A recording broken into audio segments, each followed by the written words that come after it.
kwa sasa tumeomba miti 200 ili tuanze kupanda kwa sasa, ili baada ya mvua kunyesha tutapanda miti mingine ambayo imekuwa imesalia. Kwa miti ambayo tutaipanda miti michache, na shule tumemwomba mwalimu mkuu atatusaidia kwa maana ya kuimwagilia kwa kipindi hichi ambacho kuna jua, ili miti hii isije ikawa imekufa.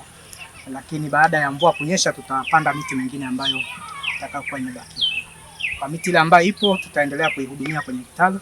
Ili mvua zikishanyesha tu tunaweza tukapanda, kwa sababu tunahofia kupanda miti yote kwa pamoja kwa sababu tunajua kali miti inaweza ikafanyia. Kwa hiyo niseme kwamba siku ya leo ni uzinduzi rasmi kama agizo la mkuu wa wilaya linavyosema kwamba leo ni siku ya uzinduzi tarehe 27 ya mwezi wa kwanza. Sawa. Mimi binafsi nimshukuru mkuu wa wilaya Kilosa Shaka, lakini pia nimshukuru Mheshimiwa Rais wa Jamhuri ya Muungano wa Tanzania.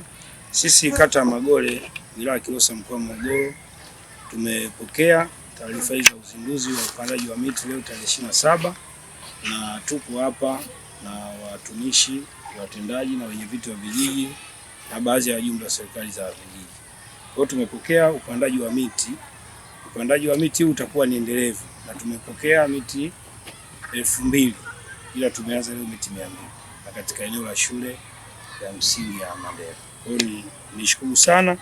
Leo ni siku ya uzinduzi na sisi tunazindua rasmi.